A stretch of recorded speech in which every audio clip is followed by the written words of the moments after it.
नमस्कार साथियों, स्वागत है आपका अपनी यूट्यूब चैनल भाषा निकेतन में। तो साथियों, हम बात करेंगे पीजीटी और यूजीसी नेट के लिए अभ्यास प्रश्न पत्र, जो हिंदी अभ्यास प्रश्न पत्र है। और यह साथियों हमारा छठा अभ्यास प्रश्न पत्र है। तो पीजीटी के लिए ये आपका बहुत ही उपयोगी साबित होगा। तो आप चलिएगा, कॉपी पेन लेकर बैठ जाइए और आप अपने 125 प्रश्नों में स्वयं आकलन करिए कि कितने आपने अंक या कितने प्रश्नों को सही किया है। आप कमेंट सेक्शन में ज़रूर बताइएगा। तो चलिए वीडियो शुरू करेंगे। और वीडियो शुरू करने से पहले चाहेंगे कि साथियों, आप हमारे चैनल पर नए हैं तो प्लीज़ चैनल को सब्सक्राइब अवश्य कर लें। तो देखते हैं आज का पहला प्रश्न। पहला प्रश्न है साथियों, हिंदी साहित्य का अतीत भाग 1 के लेखक का नाम है महाविश्या द्विवेदी, विश्वनाथ प्रसाद मिश्र, डॉक्टर माता प्रसाद गुप्त या डॉक्टर विद्यानिवास मिश्र। बताइए क्या होगा इसका उत्तर। तो विश्वनाथ प्रसाद मिश्र, विश्वनाथ प्रसाद मिश्र आपका सही उत्तर हो जाएगा। अगला देखते हैं, प्रेम लक्षणा भक्ति को किस भक्ति शाखा ने अपनी साधना का मुख्य आधार बनाया। प्रेम लक्षणा भक्ति को किस भक्ति शाखा ने अपनी साधना का मुख्य आधार बनाया है। राम भक्ति शाखा, ज्ञानाश्रय शाखा, कृष्ण भक्ति शाखा या प्रेम मार्गी शाखा। तो सही सही उत्तर इसका क्या हो जाएगा आपका, प्रेम मार्गी शाखा। क्या हो जाएगा, प्रेम मार्गी शाखा। चलिए देखते हैं अगला प्रश्न। मनुष्यत्व की सामान्य भावना को आगे करके निम्न श्रेणी की जनता में आत्मगौरव का भाव जगाने वाले सर्वश्रेष्ठ कवि कौन हैं। तुलसीदास, कबीर, जयसी या सूरदास। सामान्य भावना को आगे करके निम्न श्रेणी की जनता में आत्मगौरव का भाव जगाने वाले तो कौन हो जाएंगे साथियों। तो कबीर हैं। कौन है साथियों, कबीर हैं। अगला प्रश्न है, हंस जवाहिर रचना किस सूफी कवि द्वारा रची गई थी। मंझन, कुतवन, उस्मान या काशिम शाह। बताइए हंस जवाहिर रचना किस सूफी कवि द्वारा रची गई थी। तो साथियों सही उत्तर हो जाएगा आपका काशिम शाह। क्या हो जाएगा, काशिम शाह। अगला प्रश्न है, देखन जो पाऊं तो पठाऊं जम लोक हाथ दूजो न लगाऊं बार करे एक कर को। ये पंक्तियां किस कवि द्वारा सृजित हैं। हृदयराम, अग्रदास, तुलसीदास या नाभादास। किस कवि की पंक्तियां हैं। तो साथियों ये आपके हृदयराम की पंक्तियां हैं। अगला प्रश्न है हमारा, भक्तमाल भक्ति काल के कवियों की प्राथमिक जानकारी देता है। इसके रचयिता थे भक्तमाल वल्लभाचार्य, नावादास, रामानंद दास, नंददास। बताइए भक्तमाल के रचयिता कौन है। तो भक्तमाल के रचयिता आपके कौन हो जाएंगे, नाभादास, नाभादास। चलिए देखते हैं अगला प्रश्न। आचार्य विश्वनाथ प्रसाद मिश्र ने रीतकाल को श्रृंगार काल नाम दिया, लेकिन उन्होंने इस पर जो ग्रंथ लिखा उसका नाम हिंदी का श्रृंगार काल नहीं है, बल्कि उसका नाम है रीत काव्य की भूमिका, रीत काव्य की पृष्ठभूमि, रीत काव्य की प्रस्तावना या हिंदी साहित्य का अतीत भाग 2। बताइए क्या हो जाएगा। तो साथियों सही उत्तर इसका हो जाएगा आपका हिंदी साहित्य का अतीत भाग 2। आपका डी ऑप्शन इसमें से सही हो जाएगा। क्या हो जाएगा, डी ऑप्शन इसका सही। अगला हमारा प्रश्न है, देख लेते हैं साथियों। अगला प्रश्न है हमारा, भारत मित्र पत्र जो कलकत्ता से संवत 1934 विक्रम में प्रकाशित हुआ के संपादक थे तोताराम, रुद्रदत्त शर्मा, कन्हैयालाल, बलदेव प्रसाद। बताइए भारत मित्र पत्र के कौन संपादक थे। तो सही सही उत्तर इसका हो जाएगा आपका, संपादक थे रुद्रदत्त शर्मा, रुद्रदत्त शर्मा। चलिए देखते हैं अगला प्रश्न हमारा। अगला है, हरिश्चंद्री हिंदी शब्द का प्रयोग किस इतिहासकार ने अपने इतिहास ग्रंथ में किया है। हरिश्चंद्री हिंदी, विश्वबंधु, शिव सिंह सेंगर, रामचंद्र शुक्ल या रामविलास शर्मा। बताइए हरिश्चंद्री हिंदी। तो साथियों हरिश्चंद्री हिंदी का प्रयोग रामचंद्र शुक्ल ने अपने ग्रंथ में किया है, रामचंद्र शुक्ल ने। ठीक है, याद रखिएगा। अगला प्रश्न है, गिला कहानी के लेखक का नाम क्या है। गिला कहानी, प्रेमचंद, यशपाल अज्ञे या निर्मल वर्मा। गिला, गिला कहानी किसकी है। तो साथियों गिला कहानी लेखक प्रेमचंद जी की है। चलिए देखते हैं अगला प्रश्न हमारा, जॉर्ज गियर्सन ने पश्चिमोत्तर समुदाय की भाषा को आधुनिक भारतीय आर्य भाषाओं की किस उपशाखा में रखा है। जॉर्ज गियर्सन ने पश्चिमोत्तर समुदाय की भाषा को आधुनिक भारतीय आर्य भाषाओं की किस उपशाखा में रखा है। भीतरी उपशाखा, बाहरी उपशाखा, मध्यवर्गीय उपशाखा या इनमें से कोई नहीं। बताइए। तो साथ ही सही उत्तर हो जाएगा इसमें से आपके कहेंगे तो पश्चिमोत्तर समुदाय की भाषा, पश्चिमोत्तर समुदाय की जो भाषा है उसको कहेंगे तो इसमें बाहरी उपशाखा में रखा है। किस में रखा है, बाहरी उपशाखा में रखा है। अगला प्रश्न हमारा, सुनीति कुमार चटर्जी ने आधुनिक भारतीय आर्य भाषाओं के अंतर्गत पूर्वी हिंदी को किस शाखा के भीतर रखा है। बताइए सुनीति कुमार चटर्जी ने। बताइए उद्दीच्य, प्रतीच्य, प्राच्य या दक्षिणात्य। बताइए किस शाखा में रखा है। तो साथियों याद रखिएगा प्राच्य शाखा में रखा है। किस में रखा है? प्राच्य शाखा में इन्होंने रखा है। अगला प्रश्न है, उर्दू किस भाषा का मूल शब्द है? तुर्की भाषा का, ईरानी भाषा का, अरबी भाषा का या फारसी भाषा का?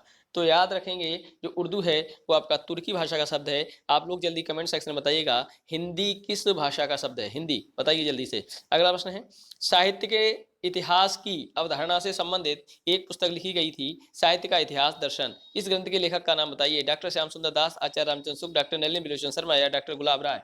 क्या हो जाएगा बताइए? तो बताइए, साहित्य कहेंगे पुस्तक साहित्य का इतिहास दर्शन, बताइए किसकी है?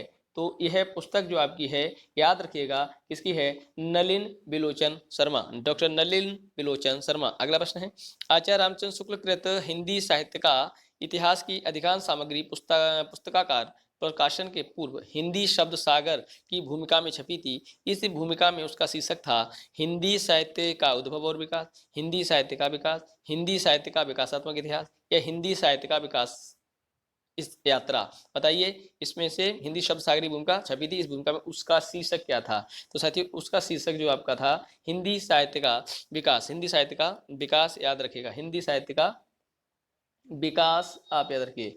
देखिए आचार्य रामचंद्र शुक्ल ने कृत हिंदी साहित्य का इतिहास अधिकांश सामग्री पुस्तका का प्रकाशन से पूर्व हिंदी शब्द सागर की भूमिका में छपी, इस भूमिका में हिंदी साहित्य का विकास शीर्षक था, याद रखेंगे। अगला है जॉर्ज गेशन का इतिहास ग्रंथ modern vernacular literature of northern Hindustan का प्रकाशन वर्ष हुआ सन 1887, सन 1888, सन 1889 या सन 1890? बताइए कब प्रकाशन हुआ है इस पुस्तक का? तो साथियों इसका हुआ है 1889, 1889। अगला प्रश्न है,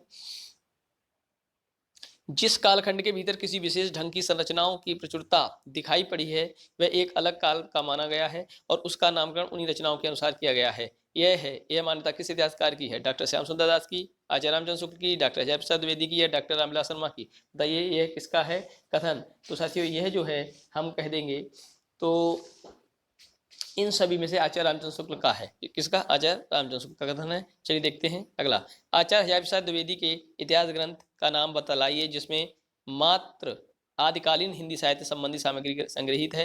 हिंदी साहित्य की भूमिका, हिंदी साहित्य उद्भव और विकास, मध्यकालीन धर्म साधना, हिंदी साहित्य का आदिकाल। बताइए क्या हो जाएगा सही उत्तर? तो साथियों इसका सही उत्तर आपका हो जाएगा हिंदी साहित्य का आदिकाल, हिंदी साहित्य का आदिकाल हो जाएगा, याद रखेंगे। ठीक है साथियों चलिए देखते हैं अगला प्रश्न है हमारा, आचार्य रामचंद्र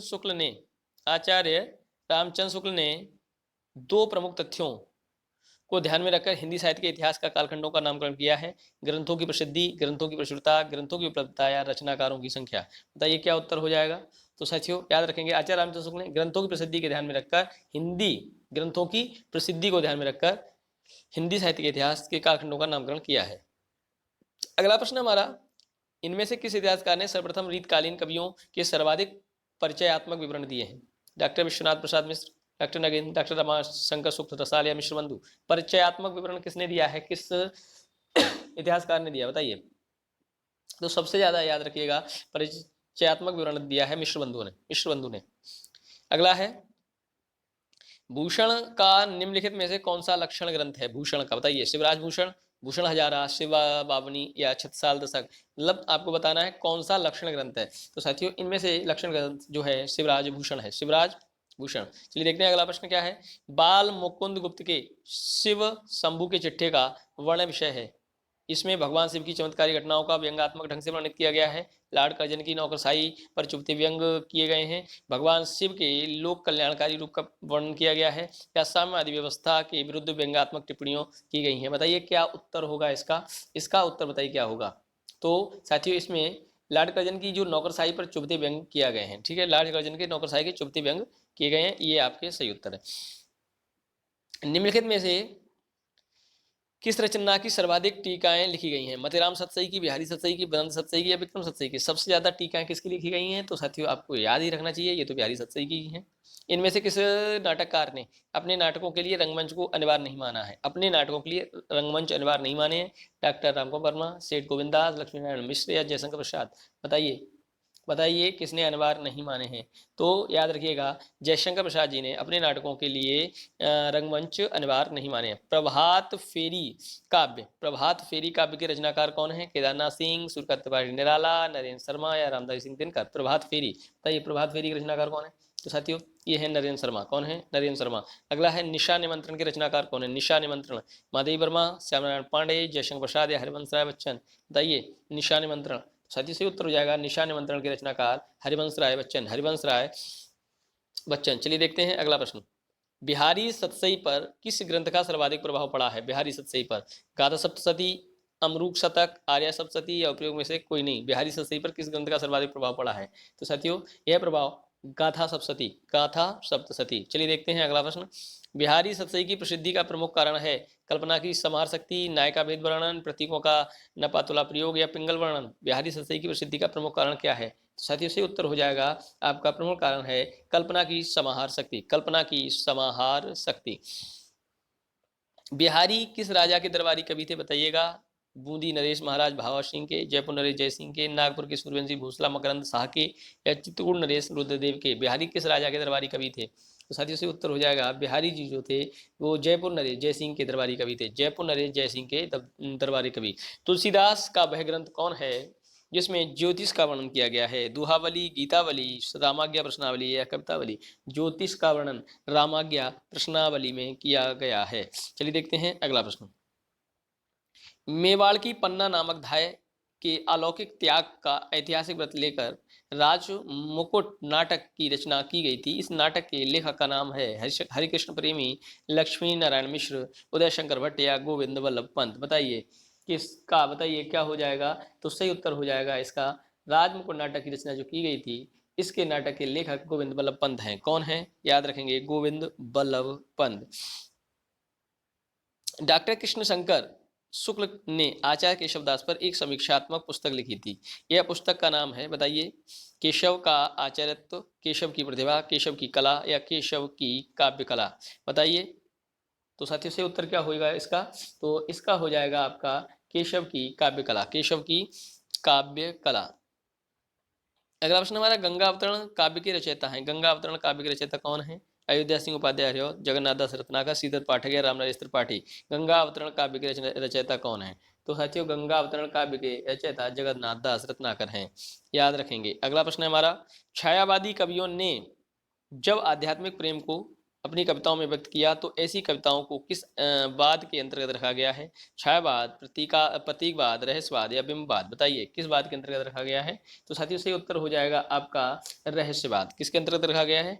रहस्यवाद के अंतर्गत रखा गया है। अगला प्रश्न हमारा, परिवर्तन नामक कविता सर्वप्रथम सुमित्रानंदन पंत के किस कविता संग्रह में संग्रहित हुई है? परिवर्तन, पल्लव, वीणा, तारापथ या ग्रंथि। बताइए पल्लव, वीणा, तारापथ या ग्रंथि। परिवर्तन। तो साथियों याद रखेंगे यह जो पंक्ति हैं वो आपकी जो संग्रहित है वो पल्लव में, किसमें? पल्लव में संग्रहित है। चलिए देखते हैं। भिखारी दास की रचना का नाम बताइए। काव्य निर्णय, काव्य विवेक, भाव विलास या नवरस तरंग। बताइए भिखारी दास की रचना का नाम क्या है? तो भिखारी दास की रचना का नाम काव्य निर्णय, काव्य निर्णय है। साथियों याद रखेंगे।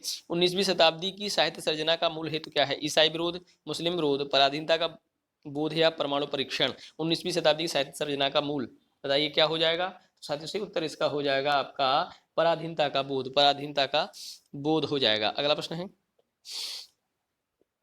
यह प्रेम को पंथ कराल महा तलवार की धार पर धावनो है नामक पंक्ति किस कवि द्वारा सृजित है? घनानंद, बोधा, आलम या ठाकुर। बताइए यह प्रेम को पंथ कराल महा तलवार की धार पर धावनो है किसकी पंक्ति है? तो यह बोधा का है, बोधा की पंक्ति है। अगला प्रश्न है हमारा, बताइएगा। अगला प्रश्न है, आचार्य केशव को कठिन काव्य का प्रेत किस आलोचक ने कहा है? कठिन काव्य का आचार्य केशव को पद्म सिंह शर्मा, नंदलाल वाजपेयी, विश्वनाथ प्रसाद मिश्र या रामचंद्र शुक्ल, किसने कहा है? तो साथियों ये कहा है आचार्य केशव को रामचंद्र शुक्ल ने, रामचंद्र शुक्ल ने कहा है। ठीक है, याद रखेंगे। अगला प्रश्न हमारा, बूंदी नरेश महाराजा भाव सिंह का आश्रित कवि निम्नलिखित में कौन है? बिहारी, बोधा, मथुराम या ठाकुर। बूंदी नरेश का, तो इसमें हो जाएंगे बिहारी। कौन हो जाएंगे? बिहारी जी हो जाएंगे। ठीक है। रामचरितमानस में प्रधान रस के रूप में किस रस की मान्यता मिली है? रामचरितमानस में प्रधान रस के रूप में किस रस को मान्यता मिली है? बताइए। तो साथियों शांत रस को मिली है। बताइए शांत रस। समांतर कहानी के प्रवर्तक कौन थे? समांतर कमलेश्वर, हिमांशु जोशी, मोहन राकेसिया, मनमथनाथ। समांतर कहानी के लेखक, तो समानांतर कहानी के लेखक कौन हो जाएंगे? कमलेश्वर, कमलेश्वर हो जाएंगे, कमलेश्वर। चलिए देखते हैं अगला प्रश्न क्या है। सर्वप्रथम किस आलोचक ने अपने किस ग्रंथ में देव बड़े हैं कि बिहारी विवाद को जन्म दिया? मिश्रबंधु हिंदी, पद्म सिंह शर्मा, बिहारी सस्ते की भूमिका, कृष्ण बिहारी मिश्र, देव और बिहारी, लाला भगवान दीन, बिहारी और देव। तो मतलब देव बड़े हैं कि बिहारी विवाद को जन्म दिया, बताइए। तो ये सर्वप्रथम जो आलोचक हैं वो बताएं किस कौन थे? वो थे आपके कृष्ण बिहारी देव, और बिहारी देव और बिहारी ने विवाद को जन्म दिया है। कृष्ण बिहारी ने, कृष्ण बिहारी जो मिश्र हैं उन्होंने देव और बिहारी के उसको क्या दिया है? विवाद को जन्म दिया। ठीक है। अगला है, इनमें से किस आलोचक ने अपना कौन सा आलोचना ग्रंथ लिखकर हिंदी स्नातकोत्तर कक्षाओं के पाठ्यक्रम में आलोचना के प्रभाव को पूरा करने का सर्वप्रथम सफल प्रयास किया? पद्मलाल, पन्नालाल बख्शी, विश्वनाथ विश्व साहित्य विमर्श, गया प्रसाद अग्निहोत्री समालोचना, रामचंद्र शुक्ल चिंतामणि, या श्याम सुंदर दास साहित्य लोचन। बताइए कौन सी रचना हो जाएगी? तो साहित्य लोचन, श्याम सुंदर दास, श्याम सुंदर दास साहित्य लोचन। अगला है, आचार्य रामचंद्र शुक्ल ने त्रिवेणी में किन 3 महाकवियों की समीक्षा प्रस्तुत की है? त्रिवेणी में बताइए। कबीर जयसी सूर, कबीर जयसी तुलसी सूर, तुलसी जयसी या कबीर सूर जयसी? बताइए किसमें की है? तो याद रखेंगे इसमें से आपके हो जाएंगे, इसमें से कौन कौन हो जाएगा कहें तो साथियों? कबीर तो है ही इसमें, कबीर तो है ही। कौन है? कबीर और जायसी और तुलसी हो जाएंगे, कबीर जायसी और तुलसी हो जाने चाहिए। ठीक है। रामचंद्र शुक्ल त्रिवेणी में। तो चलिए साथी, इसमें थोड़ा डाउट है मुझे, तो मैं क्लियर कर दूंगा बाद में। आप सब लोगों को आता है तो कमेंट सेक्शन में इसको बताइएगा। चलिए देखते हैं अगला। भक्तमाल में एक ऐसा कवि हुआ है जिसने अपने भाव व्यक्त करने के लिए उर्दू, फारसी, खड़ी बोली आदि के शब्दों का मुक्त उपयोग किया है? बताइए। तुलसीदास, जायसी, सूरदास, कबीरदास। बताइए। उर्दू, फारसी, खड़ी बोली आदि के शब्दों का प्रयोग किया है, बताइए किसमें किया है? बताइए। तो कबीर ने किया है। किसने किया है? कबीर ने किया है। चलिए देखते हैं अगला प्रश्न हमारा। अगला प्रश्न है, आचार्य शुक्ल के अनुसार इनमें से ऐसा कवि है जिसका वियोग वर्णन के लिए ही है, परिस्थिति के अनुरोध से नहीं? बताइए। कबीर, सूरदास, जायसी या तुलसी? बताइए कौन सा हो जाएगा? तो ये हो जाएंगे आपके कौन? जायसी। कौन हो जाएंगे? जायसी हो जाएगा। ठीक है। अगला प्रश्न हमारा, सुंदर परम किशोर, सुंदर परम किशोर, बताइए। सुंदर परम किशोर, बैक्रम चंचल, नयन विशाल, करमुली, सिर पोर पंख पीताम्बर और बनमाल। उपयुक्त पंक्तियों में किस रचनाकार की हैं? बिहारी, केशवदास, तुलसीदास या सूरदास? बताइए किसकी हैं? किसकी हैं? तो सूरदास की हैं। किसकी हैं? सूरदास की हैं। अगला है आपका, भक्तिमाल का एक अवतारवाद और मूर्ति पूजा का विरोधी है, इसके बावजूद यह हिंदुओं के जन्म मृत्यु संबंधी सिद्धांत को मानता है, ऐसा रचनाकार है? कबीर। कौन है? कबीरदास। ठीक है, याद रखेंगे। अगला है, भक्तिकालीन कवियों में एक ऐसा ख्यातिलब्ध रचनाकार है जो अपने काव्य में लोकव्यापी प्रभाव वाले कर्म और लोक व्यापिनी दशाओं के वर्णन में माहिर है, ऐसे रचनाकार का नाम है? जायसी, सूरदास, तुलसीदास, रविदास। तो कौन हो जाएंगे? तुलसीदास, तुलसीदास। अगला प्रश्न है, काव्य को ध्यान में रखते हुए बताइए कि तुलसीदास कृत विनय पत्रिका और रामचरितमानस की भाषा में क्रमशः बताइए। ब्रजभाषा और अवधि, ब्रजभाषा और अवधि हो जाएगा, बी ऑप्शन। चलिए देखते हैं अगला प्रश्न, पद्मावत के कुल सर्गों की संख्या क्या है? पद्मावत के कुल सर्गों की संख्या बताइए। 57, 56, 55 या 54? बताइए कितनी हो जाएगी पद्मावत के सर्गों की संख्या? तो 57 है। कितने हैं? 57। चलिए देखते हैं हमारा अगला प्रश्न है, जायसी ग्रंथावली के संपादक का नाम बताइए। जायसी ग्रंथावली के संपादक डॉक्टर वासुदेव शरण अग्रवाल, चंद्रमलि पांडे, डॉक्टर भगवती प्रसाद सिंह या रामचंद्र शुक्ल? बताइए। जायसी ग्रंथावली, जायसी ग्रंथावली के संपादक का नाम बताइए।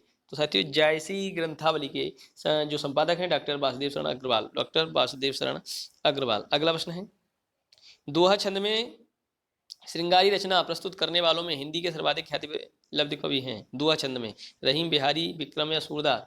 कौन हो जाएंगे?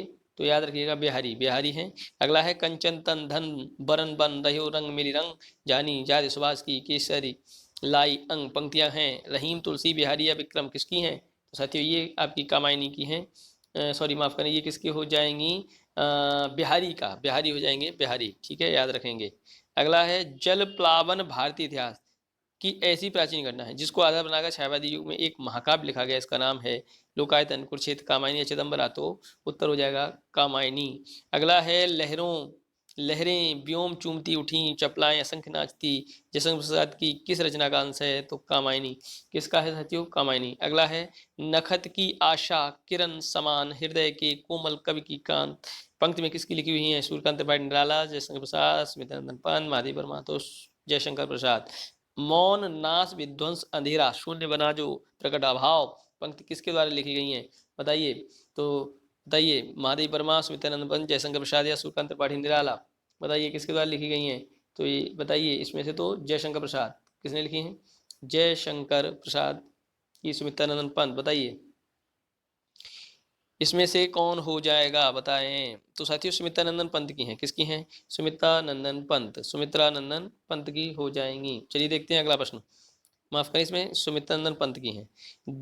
दुरित दुख दैन्य न थे जब ज्ञात अपरिचित जरा मरण भूपात, पंक्ति रचनाकार सूर्यकांत त्रिपाठी निराला, सुमित्रानंदन पंत, जयशंकर प्रसाद या महादेव वर्मा? बताइए तो कौन हो जाएंगे? जयशंकर प्रसाद। किसकी हो जाएंगी? जयशंकर प्रसाद। अगला है भारतेंदु कृत भारत दुर्दशा किस साहित्य का रूप हिस्सा है? कथा साहित्य, नाट्य साहित्य, भारत दुर्दशा। बताइए संस्मरण साहित्य या जीवनी साहित्य? तो साथियों ये है जो नाट्य साहित्य है, नाट्य साहित्य है। अगला है आदमी कितना स्वार्थी हो जाता है, जिसके लिए मरो वही जान का दुश्मन हो जाता है। यह कथन गोदान के किस पात्र का है? मेहता, खन्ना, मालती, होरी? किसका है? तो यह जो है वो आपका होरी का है, होरी का है। अगला है नारी में पुरुष के गुण आ जाते हैं तो वह उल्टा हो जाती है, वह कथन गोदान के किस पात्र का है? राय साहब, ओंकारनाथ मेहता या होरी? बताइए किसका है? तो साथियों मालती। किसका है? मालती का है। यह किसका है साथियों? मालती का कथन है, इसमें है नहीं, मालती का कथन है। अगला हमारा है, नहीं नहीं नहीं साथियों, माफ करें माफ करें, ये राय साहब का कथन है। किसका है? राय साहब का कथन है। चलिए देखते हैं अगला प्रश्न। जो अपनी जान खपाते हैं उनका हक उन लोगों से ज्यादा है जो केवल रुपया लगाते हैं, यह कथन गोदान के किस बात का है? तो साथियों ये आपका मालती का कथन है। ठीक है, याद रखेंगे। पवित्रता की माप है मलिनता, सुख का आलोचक है, दुख पुण्य की कसौटी है पाप, यह कथन किसका है? पवित्रता की माप है मलिनता, सुख का आलोचक है दुख, और पुण्य की कसौटी है पाप, यह कथन स्कंदगुप्त के नाटक किस बात का है? विजया, देवसेना, भट्टारक या प्रपंच बुद्धि? किसका है? तो साथियों ये जो है देवसेना का है। किसका है? देवसेना। अगला है मनुष्य अपूर्ण है इसलिए सत्य का विकास जो उसके द्वारा होता है अपूर्ण होता है, यही विकास का रहस्य है, कथन स्कंदगुप्त नाटक के किस पात्र का है? प्रख्यात कीर्ति, देवसेना, मातृगुप्त या धातुसेन? बताइए किसका हो जाएगा? तो साथियों ये भी जो आपका उत्तर है देवसेना हो जाएगा। क्या हो जाएगा? देवसेना। अगला प्रश्न है जिस हृदय में अखंड वेग तीव्र तृष्णा से जो पूर्ण है, जो कृतघ्नता और क्रूरता का भंडार है, जो अपने सुख अपनी तृप्ति के लिए संसार में सब कुछ करने को प्रस्तुत है, उसका मनुष्यता से क्या संबंध है? यह कथन स्कंदगुप्त के नाटक किस पात्र का है? धातुसेन, विजया, मुदगल या भट्टारक? किसका है? तो साथियों ये सही उत्तर हो जाएगा आपका। किसका हो जाएगा बताइएगा?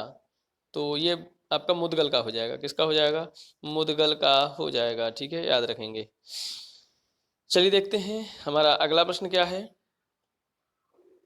विश्व प्रेम के सर्वभूत हित कामना परम धर्म है, परंतु इसका अर्थ यह नहीं हो सकता कि अपने पर प्रेम ना हो, यह कथन स्कंदगुप्त नाटक के किस पात्र का है? बताइए विश्व प्रेम वाला किस नाटक का हो जाएगा? तो चक्रपालित का हो जाएगा। किसका? चक्रपालित। अगला है मनुष्य के आचरण के प्रवर्तक भाव या मनोविकार ही होते हैं, बुद्धि नहीं, यह कथन किसका है? सरदार पूर्ण सिंह, रामचंद्र शुक्ल, महावीर प्रसाद द्विवेदी या बालकृष्ण भट्ट? किसका हो जाएगा? तो साथियों ये जो हो जाएगा आपका यह कथन रामचंद्र शुक्ल का हो जाएगा, रामचंद्र शुक्ल का। अगला दस मीमांसा रस सिद्धांत से संबंधित पुस्तक है, इस पुस्तक के लेखक हैं डॉक्टर श्याम सुंदर दास, डॉक्टर गुलाब राय, डॉक्टर नगेंद्र या कि आचार्य रामचंद्र शुक्ल? बताइए कौन से हो जाए, किसका हो जाएगा? तो ये भी कथन आपका जो है किसका हो जाएगा साथियों? ये भी आचार्य रामचंद्र शुक्ल का हो जाएगा। किसका कथन हो जाएगा? आचार्य रामचंद्र शुक्ल का। चलिए देखते हैं। काल का अकरुण भ्रकुटी विलास तुम्हारा ही परिहास नामक पंक्ति पंत की किस कविता की? अंश, परिवर्तन, नौका विहार, मौन निमंत्रण या ओ रहस्य? बताइए किसका हो जाएगा? तो परिवर्तन, परिवर्तन हो जाएगा। किसका? परिवर्तन। चलिए देखते हैं अगला प्रश्न। जब पहुंची चपला बीच धार छिप गया चांदनी का कगार, पंक्ति स्मितानंद पंत की किस कविता का अंश है? परिवर्तन, मौन निमंत्रण, बादल या नौका विहार? बताइए किसका है? तो नौका विहार का है। किसका? नौका विहार। चलिए देखते हैं अगला प्रश्न। निराला के राम तुलसीदास के राम से भिन्न और भभूति के राम के निकट हैं, यह कथन है किस हिंदी आलोचक का? Doctor Ramswaroop Chaturvedi, doctor S D. Prakash Dixit, doctor Ramvilas Sharma, doctor Ganga Prasad Pandey. तो ये हो जाएगा डॉक्टर रामस्वरूप चतुर्वेदी।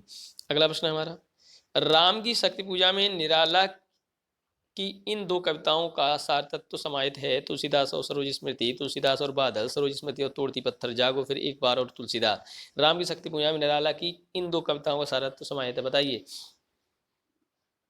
तो राम की शक्ति पूजा और निराला की तुलसीदास और सरोज स्मृति जो दो कविताएं हैं उनका कौन कौन सी हो जाएंगी? और सरोज, तुलसीदास और सरोज स्मृति। किस छायावादी कवि ने संवाद शैली का सर्वाधिक उपयोग किया है? जयशंकर प्रसाद, स्मितानंदन पंत, महादेव वर्मा या सूर्यकांत त्रिपाठी, निराला। संवाद शैली, तो साथियों संवाद शैली का प्रयोग जो सबसे ज्यादा किया है सूर्यकांत त्रिपाठी, निराला, सूर्यकांत त्रिपाठी, निराला। अगला हमारा प्रश्न है, व्यवस्था प्रियता और विद्रोह का विलक्षण संयोग किस प्रयोगवादी कवि में सबसे अधिक मिलता है? गजानन माधव मुक्तिबोध में, भारत भूषण अग्रवाल में, नेमीचंद जैन में या अज्ञे में? बताइए। व्यवस्था प्रियता और विद्रोह का विलक्षण संयोग किस में मिलता है? तो साथियों ये मिलता है गजानन माधव मुक्तिबोध में, गजानन माधव मुक्तिबोध में। अगला है, ज्यामितिक संगति गणित की दृष्टि से कृत भव्य नैतिक मान आत्मचेतन, सूक्ष्म नैतिक मान अतिरेकवादी पूर्णता की तृप्ति करना कब रहा आसान नामक पंक्तियां मुक्तिबोध की किस कविता से ली गई हैं? अंधेरे में, भ्रम राक्षस, भूल भूल गलती, पता नहीं, बताइए किससे? तो साथियों से उत्तर इसका क्या हो जाएगा? भूल गलती। क्या हो जाएगा? भूल गलती। वह उस महत्ता का हम शरीकों के लिए उपयोग उस आंतरिकता का बताता मैं महत्व पंक्तियां मुक्तिबोध की किस कविता से ली गई हैं? ब्रह्म राक्षस, भूल गलती, पता नहीं या अंधेरे में? बताइए किससे ली गई हैं? तो साथ ही हो जाएगा ब्रह्म राक्षस। ऋतु बसंत का सुप्रभात मंद मंद था अनिल बह रहा, बाला ऋण की मृदु किरणें थी, अगल बगल सुरनाब शिखर थे। ये पंक्तियां नागार्जुन की किस कविता से हैं? प्रतिबद्ध हूँ, तालाब की मछलियां, बादल को घिरते देखा, सिंदूर तिलकित भाल। बताइए किसकी हैं?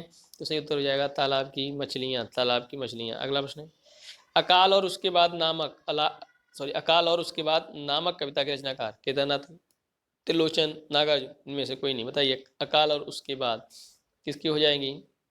तो सचिव ये जो रचना है नागार्जुन, किसकी है? नागार्जुन की है। चलिए देखते हैं अगला प्रश्न। यह युग भारतेंदु बच्चे के समान हंसता खेलता आया था जिसमें बच्चों की सी माफ करें, निश्चलता, अक्खड़पन, सरलता और तन्मयता थी। वह कथन किस आलोचक का है? रामचंद्र शुक्ल, हजारी प्रसाद द्विवेदी, रामविलास शर्मा या पीताम्बर दत्त वणतवाल? किसका है बताइए? तो साथियों रामचंद्र शुक्ल का है। अगला है, मनुष्य से बड़ा है उसका अपना विश्वास और उसकी ही रचा हुआ विधान। अपने विश्वास और विधान के सम्मुख ही मनुष्य व्यवस्था अनुभव करता है और स्वयं ही वह उसे बदल भी देता है। यह कथन किस उपन्यासकार का लिखा हुआ है? प्रेमचंद, भगवती चरण वर्मा, हजारी प्रसाद द्विवेदी, यशपाल? किसका लिखा हुआ है? तो साथियों यशपाल का लिखा हुआ है। अपने अतीत का मनन और मंथन हम भविष्य के लिए संकेत पाने के प्रयोजन से करते हैं। यह कथन किस उपन्यासकार का है? हजारी प्रसाद द्विवेदी, यशपाल, वृंदावन लाल वर्मा या रांगी राघव? बताइए किसका है? तो यशपाल का है। किसका है? यशपाल। अगला प्रश्न है, इनमें फूल भी हैं, शूल भी हैं, धूल भी है, गुलाब भी है, कीचड़ भी है, चंदन सी सुंदरता भी है, कुरूपता भी है, मैं किसी से दामन बचाकर निकल नहीं पाया। यह कथन किस उपन्यासकार का है? प्रेमचंद, यशपाल, फणीश्वरनाथ रेणु या भीष्म साहनी? बताइए किसका है? तो साथियों ये जो आपका है फणीश्वरनाथ रेणु, फणीश्वरनाथ रेणु। अधरक मद जब चाखन कहन तो हर शपथ हम किछु यदि जान, ये पंक्तियां किस हिंदी उपन्यासकार का अंश है? उपन्यास का अंश है। प्रति परिकथा, मैलांचल, राग दरबारी या तमस? बताइए किससे हैं? तो साथियों मैलांचल से हैं। अगला है, कहानी सदैव से जीवन का एक विशेष अंग रही है। यह कथन जयशंकर प्रसाद, यशपाल, रांगी राघव या प्रेमचंद? कौन कहता है ऐसा? तो याद रखिएगा प्रेमचंद जी कहते हैं। चलिए देखते हैं अगला प्रश्न। गल्पकार अपनी रचनाओं को जिस सांचे में चाहे डाल सकता है, किसी दिशा में भी वह उस महान सत्य की अवहेलना नहीं कर सकता जो जीवन सत्य कहलाता है। वह वक्तव्य किस कहानीकार का है? जयशंकर प्रसाद, प्रेमचंद, कमलेश्वर, निर्मल वर्मा? बताइए किसका है? तो साथी सही हो जाएगा प्रेमचंद का। प्रेमचंद की कहानी सदगति के दो पात्र हैं, दुखी और झुरिया, आनंदी और लाल बिहारी, रानी और मोटेरा, मुलिया और रघु। सदगति कहानी के जो पात्र हैं बताइए कौन कौन हो जाएंगे? तो साथियों सदगति कहानी के जो पात्र हैं वो दुखी और झुरिया हो जाएंगे। अगला प्रश्न है, प्रेमचंद की कहानी दूध का दाम, दो पात्र हैं, रानी और फेकू, मुलिया और मूलिया और पन्ना, रानी और राजा, भोंगी और गूदड़। बताइए कौन सा हो जाएगा प्रेमचंद की कहानी दूध का दाम के दो पात्र? तो साथी से उत्तर हो जाएगा आपका मूलिया और पन्ना। मूलिया और पन्ना। मुफ्त का यश नामक कहानी के रचनाकार बताइए। मुफ्त का यश नामक कहानी के रचनाकार भगवती चरण वर्मा, जैनेन्द्र प्रेमचंद, जयशंकर प्रसाद। मुफ्त का यश कौन हो जाएंगे? तो ये हो जाएगा आपकी प्रेमचंद की है, मुफ्त का यश प्रेमचंद की है। अगला है राजा निर्वंशिया कहानी का महत्व उसके शिल्प विधान की श्रेष्ठता को लेकर है। इस कहानी के निर्माण करता है जैनेन्द्र कुमार, कमलेश्वर, जयशंकर प्रसाद या यशपाल। बताइए कौन हो जाएंगे? सही उत्तर हो जाएगा आपका कमलेश्वर। कौन हो जाएंगे? कमलेश्वर। अगला हमारा प्रश्न है सभ्यता कोई और ही चीज है, उसका देह से इतना संबंध नहीं है जितना मन से है। यह कथन प्रेमचंद की किस कहानी का अंश है? बड़े घर की बेटी, शतरंज के खिलाड़ी, नया विवाह या सभ्यता का रहस्य। बताइए। तो साथियों सभ्यता का रहस्य। अब देखते हैं, पढ़ते हैं ये कथन। किंतु सबसे बड़ी विडंबना यह है कि इन सारे दुर्गुणों के होते हुए भी मैं इनसे एक दिन भी पृथक नहीं रह सकती, एक क्षण का वियोग नहीं सह सकती। इन सारे दोषों का भी मुझे इनसे प्रगाढ़ प्रेम है। इनमें यह कौन सा गुण है जिस पर मैं मुग्ध हूँ, मैं खुद नहीं जानती, पर इनमें से कोई बात ऐसी है जो मुझे इनकी चेरी बनाए हुए है। ये पंक्तियां प्रेमचंद की किस कहानी का हिस्सा हैं? बताइएगा। गिला, मुफ्त का यश, दूध का दाम या नया विवाह। बताइए किसका है? तो साथियों सही उत्तर हो जाएगा नया विवाह। अगला है खड़ी बोली का अरबी फारसी मय रूप है। फारसी भाषा, अरबी भाषा, उर्दू भाषा, अदालती भाषा। खड़ी बोली का अरबी फारसी में रूप उर्दू भाषा है। कौन सा हो जाएगा? उर्दू भाषा। चलिए देखते हैं अगला प्रश्न हमारा। हिंदी भाषा का पहला समाचार पत्र उद्दंत मार्तंड किस सन में प्रकाशित हुआ? 1821, 1826, 1828, 1830। तो साथ ही उत्तर हो जाएगा 1826। अगला है हिंदी के किस समाचार पत्र में खड़ी बोली को मध्य देशीय भाषा का कहा गया है? बनारस अखबार, सुधाकर, बुद्धि प्रकाश या उद्दंत मार्तंड। बताइए। तो मध्य भाषा किस में कहा गया? उदंत मार्तंड समाचार पत्र में। उदंत मार्तंड समाचार पत्र में। गाथा या गाहा कहने से किस लोक प्रचलित काव्य भाषा का बोध होता है? पाली, प्राकृत, अपभ्रंश या संस्कृत। बताइए गाथा गाहा कहने से किस भाषा का होता है? याद रखेंगे तो साथियों ये आपका प्राकृत भाषा का। किसका? प्राकृत का। अगला प्रश्न है दूहा कहने से किस लोक प्रचलित काव्य भाषा का बोध होता है? अवधी, ब्रजभाषा, अपभ्रंश या पाली। बताइए। दूहा। तो दूहा किसका है? अपभ्रंश भाषा का। दूहा अपभ्रंश, याद रखेंगे। अगला प्रश्न है सिद्ध की उद्घट रचना उद्धृत सिद्धों की उद्धृत रचनाओं की काव्य भाषा है? पुरानी हिंदी, प्राकृत भाषा, वट्ट भाषा या पाली भाषा? सिद्धों की उद्धृत रचनाओं की काव्य भाषा। बताइए कौन सी हो जाएगी? तो साथियों ये आएगी आपकी पुरानी हिंदी। पुरानी हिंदी। अगला है अपभ्रंश भाषा के प्रथम व्याकरणाचार्य थे? पाणिनि, कात्यायन, हेमचंद या पतंजलि। अपभ्रंश भाषा के प्रथम व्याकरणाचार्य कौन थे? तो साथियों अपभ्रंश भाषा के प्रथम व्याकरणाचार्य हेमचंद थे। कौन थे? हेमचंद। बांगरू बोली किस बोली से निकट संबंध है? कन्नौची, बुंदेली, ब्रजभाषा या खड़ी बोली। बांगरू बोली का किस बोली से निकट संबंध है? बताइए।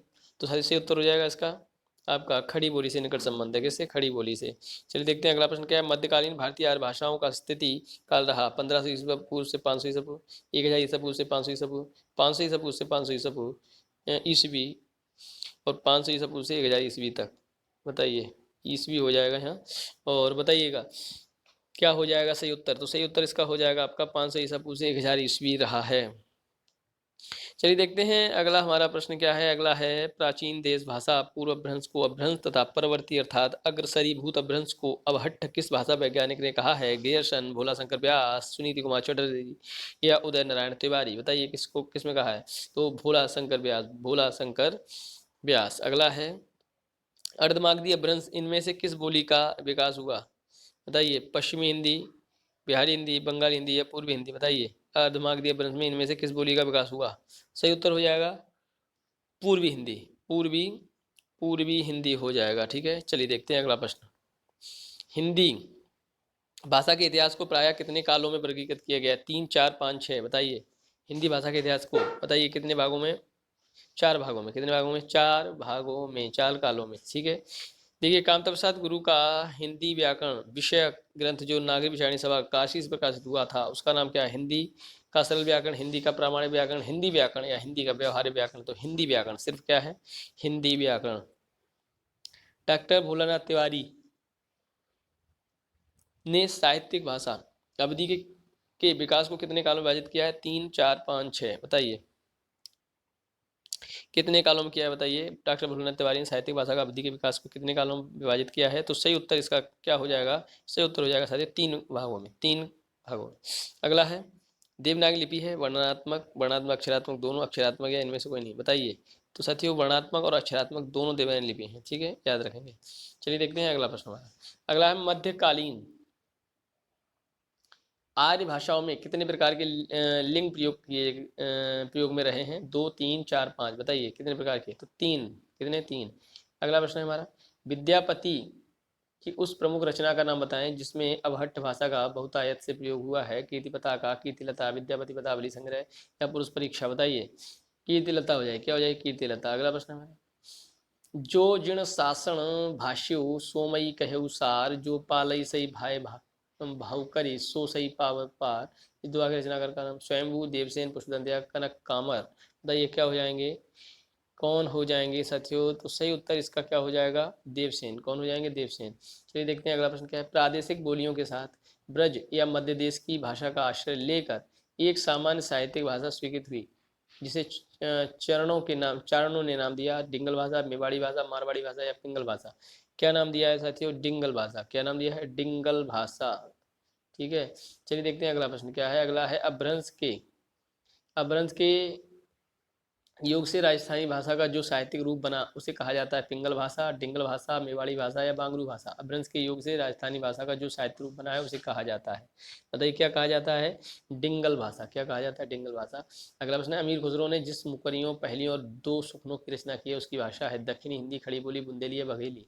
क्या है? तो साथियों सही उत्तर हो जाएगा किस भाषा में की है? तो याद रखेंगे खड़ी बोली। चलिए देखते हैं अगला प्रश्न है एक नगर पिया को भानी, तनबाकू सगरा जो पानी। ये पंक्ति किसकी ब्रजभाषा की है? गढ़ी बोली की, भ्रंश भाषा या कन्नौजी भाषा, बताइए। तो ये ब्रजभाषा की है, ठीक है, याद रखेंगे। अगला प्रश्न है किस भाषा वैज्ञानिक ने बिहारी और मैथिली को मागधी से निकली होने के कारण हिंदी को पृथक माना है? हार ने, सुनीत कुमार चटर्जी, जॉर्ज गियर्सन या धीरेन्द्र वर्मा। किसने माना है? तो जॉर्ज गियर्सन ने। अगला है देवनागरी लिपि को राष्ट्रपति के रूप में कब तक स्वीकार किया गया? देवनागरी लिपि राष्ट्रलिपि, सॉरी माफ करें, राष्ट्रलिपि के रूप में कब? 14 सितंबर 1949, 21 सितंबर 1949, 23 सितंबर 1949 या 25 सितंबर 1949, बताइए कब राष्ट्रलिपि के रूप में स्वीकार किया गया? तो आपका कह सकते हैं 14 सितंबर 1949। रानी केतकी कहानी की भाषा को कहा जाता है खड़ी बोली, हिंदुस्तानी, उर्दू या भ्रंश। रानी केतकी कहानी की भाषा को क्या कहा जाता है? तो कहा जाता है आपकी हिंदुस्तानी। क्या कहा जाता है? हिंदुस्तानी। देखते हैं अगला प्रश्न हमारा निम्नलिखित में से भाषाओं में किस भाषा का संबंध मध्यकालीन भारतीय आर्य भाषा से नहीं है? संस्कृत, पाली, प्राकृत या भ्रंश। निम्नलिखित भाषाओं में से किस भाषा का संबंध मध्यकालीन भारतीय आर्य भाषा से नहीं है? तो किसका नहीं है? संस्कृत से नहीं है। अगला प्रश्न है देवनागरी लिपि का विकास किस लिपि से हुआ है? खरोष्ठी लिपि, कुटिल लिपि, ब्राह्मी लिपि या गुप्त काल की लिपि, बताइए किससे हुआ है? तो सही उत्तर हो जाएगा आपका ब्राह्मी लिपि। कौन सा हो जाएगा? ब्राह्मी लिपि। अगला प्रश्न है हमारा लेखक से रचना का मिलान करें, बताइए। देखिए आपका सही मिलान आपका कौन सा हो जाएगा इसमें से? आपका जो अब्दुल रहमान की कौन सी हो जाएगी? संदेश रासक। और दलपत विजय की कौन सी हो जाएगी? कुमार रासो। और आपकी जयचंद्र प्रकाश भट्टकेदार की कौन सी जाएगी? जयचंद्र प्रकाश। सीधे कौन सी है? रणमल छंद हो जाएगी, रणमल छंद। चलिए देखते हैं आपका कौन सा सही हो जाएगा? संदेश ऐसा कुमार रासो, जयशंकर, जयपाल, रणमल छंद। तो बी आपका ऑप्शन सही हो जाएगा। चलिए देखते हैं अगला प्रश्न क्या है। कूक भरी मुक्ता बुलाए आप बोले हैं प्रसिद्ध पंक्ति किस कवि की है? बतीराम, घनानंद, केशवदास या भारतेंद्र हरिश्चंद्र, किसकी है? तो साथियों घनानंद की है। अगला देखिए सही क्रम इसमें से कर्णावरण, विज्ञान गीता, कविप्रिया या हितरंगिणी, कौन सा सही है? तो हितरंगिणी, कविप्रिया, विज्ञान गीता और कर्णावरण। कर्णावरण, बताइए कौन सा हो जाएगा? तो आपका यही हो जाएगा हितरंगिणी, कविप्रिया, विज्ञान गीता और कर्णावरण, बी ऑप्शन। अगला हमारा है निम्न रचनाकारों का कार्यक्रम अनुसार सही बताइए। भगवती चरण वर्मा, बालकृष्ण शर्मा, नवीन, सुभद्रा कुमारी चौहान, रामधारी सिंह दिनकर। इनमें से सही क्रम क्या हो जाएगा? सही क्रम हो जाएगा आपका बालकृष्ण शर्मा नवीन, भगवती चरण वर्मा, सुभद्रा कुमारी चौहान और रामधारी सिंह दिनकर, बताइए कौन सा हो जाएगा? तो यही बी ऑप्शन आपका सही हो जाएगा। बालकृष्ण शर्मा नवीन, भगवती चरण वर्मा, सुभद्रा कुमारी चौहान, रामधारी सिंह दिनकर। अगला और हमारा आज का आखिरी प्रश्न है असंगत छांटिए। शेखर जोशी, कोसी की गठवार और नौरंग बीमारी है। रामदास मिश्र, करुणासा की अंतरिक्ष। शैलेश मटियानी, महाबोल, दो दुखों का एक सुख। रविंद्र कालिया, 9 साल छोटी पत्नी और गरीबी की हटाओ।